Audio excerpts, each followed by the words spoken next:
Before the break, we were talking about some congressional races in Florida that might have had national implications and audiences. Another one that's pretty interesting in the Miami area for District Number 26 involved Democrat Joe Garcia and Republican David Rivera, who was the incumbent. I guess, David, you were kind of following that race. Yeah, well, I guess David Rivera, it's not a surprise that he lost. He was under a cloud of investigation from the time he went to Congress, from the minute he got there until this week when he was ousted by Joe Garcia. All kinds of questions that went into how he made his money, and then also in the election, whether he put up a sham candidate in the Democratic Party to undermine the candidacy of his eventual Democratic opponent. All kinds of questions about David Rivera that just, a daily barrage. If you're reading them in the Miami area, you wonder what is going on with this guy. And so he was defeated by Joe Garcia, a Cuban Democrat, which is really unusual in South Florida. And I'm not sure about this, but he might be the first Cuban Democrat in Congress from Florida. He's certainly one of the first. It shows that the Cuban monolith of South Florida is not really a monolith necessarily in terms of voting for Republicans. It's they will vote for Democrat if the Republican is tainted as Congressman Rivera was. And so Joe Garcia, after trying, this is a second or third try, is now going to Congress from South Florida. Jim, let's talk for a few moments about the Florida House and Senate. You covered a number of those races. Give us a kind of a broad overview about what happened, the impact on the Senate and the House with regard to the numbers of Democrats and Republicans and kind of the governance of those bodies. Well, the Democrats picked up a net of 2 Senate seats and a net of probably 5 House seats.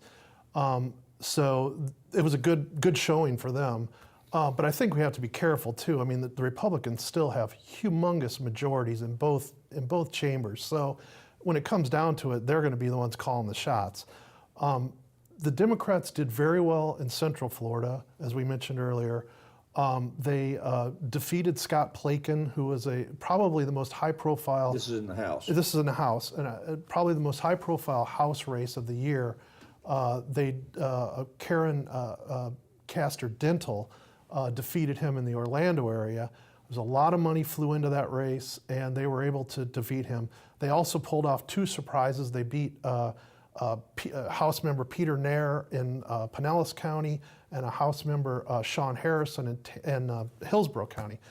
Both really unexpected. Both really unexpected. As we speak, the big question right now is whether Republican Representative Chris Dorworth is going to lose in Seminole County. It's very important because Chris Dorworth is supposed to become the House Speaker in 2014. If the Democrats can take him out in that race, and he's behind by 37 votes going into potential recount, it would be a huge victory for the Democrats and a pretty big loss for the Republicans. In the Senate, as I said, the Democrats did pick up a net of 2 seats. The Republicans will have a 26-14 majority still in the Senate. The Republicans held a seat in the Volusia County area that was highly competitive, with Representative Dorothy Huckel beating Democrat Frank Bruno. They also won a heavily contested seat in the Jacksonville area with former Representative Aaron Bean. So that was sort of the Republican holds in the Senate races. I guess there was also another highly contested race between Maria Sachs and Ellen Bogdanoff, Maria being the Democrat and Ellen Bogdanoff being the Republican. They were incumbents who were forced to run against each other as a result of redistricting. Did you observe? Go ahead. Just real quickly, some historical perspective on the Democratic win. The last time that the Democrats picked up seats in the Senate was in the early 1980s. I think in 1982, in the redistricting year, they went from about 27 Democrats to 32 in the Senate. That's the last time that the Democrats actually had a numerical gain in the number of members in the Senate. So this reverses, 30 years of things going the other way. Well, perhaps redistricting had an impact, maybe not a large impact, but an impact on seeing more Democrats elected, particularly in the House. I mean, and if you have the future Speaker of the House, the next Speaker, potentially being defeated, something happened. Well, and I think you look at redistricting, particularly in the Senate.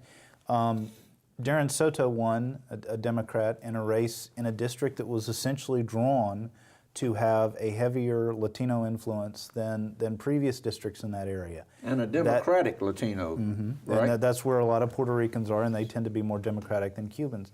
And redistricting sparked the Bogdanoff-Sachs race, which was the only incumbent versus incumbent race in the Senate.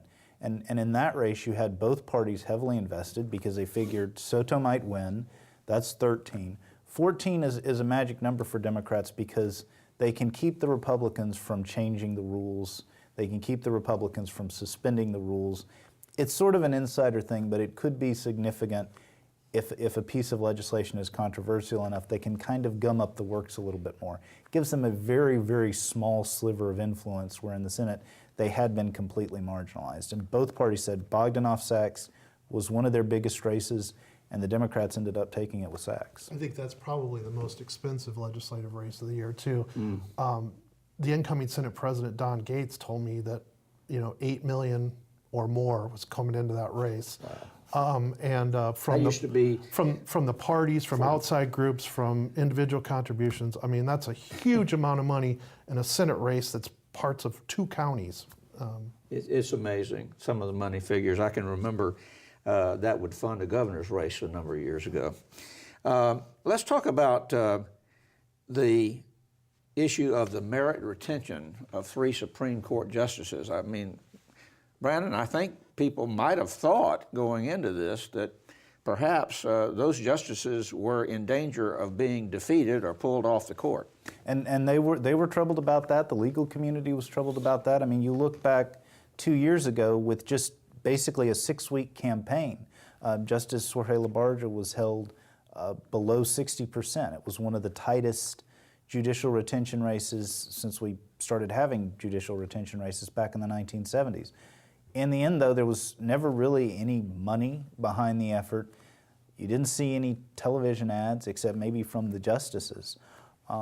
There was just never any there. There was a group that was making noise about challenging the justices, but either they couldn't raise the money or that they couldn't get organized, whatever happened, and all the justices won easily. They each took more than 2/3 of the vote, so it was an easy go. Why did the GOP target them, so to speak? What's behind that? Well, you look at the Supreme Court, there's basically a 5-2, it may not be a liberal majority, but there's a 5-2 majority that has at times been willing to tell Republican governors and Republican legislatures that they've gone too far, that they've violated the Constitution. They threw out the first draft of the Senate redistricting plan. Justices Barbara Pariente, Fred Lewis, and Peggy Quince are central to that 5-2 majority, and I think Republicans thought if they could get rid of those 3, then they would have an easier time getting Supreme Court decisions that would go their way. In the final analysis, I wonder whether the Republican Party just sort of threw that out there as a kind of a bone to the base, because if they didn't put any money behind it, on the other side, there were particularly trial lawyers, but law firms in general, put millions of dollars into supporting the justices' retention. So, when there's that kind of disparity in one of these races, it's very important. We got about 2 minutes left, and I want to turn to the future and ask you gentlemen a question about the politics of 2014. How did the election of 2012 affect the politics of 2014? Dave? Well, I'll start because I want to say that going forward, one of the things that became evident as we have talked about and as I keep talking about is this new importance of Hispanics who are not a given necessarily for either party. A large number of them register as independents. The Democrats won a large number of those Hispanic votes this time. I don't know that that's a given for the future. I think that depends on policies that each party pursues. I think that whether or not immigration comes up as an issue in state politics probably has something to do with where some of that voting bloc goes in the future. But also, just to say, the Hispanic population is growing.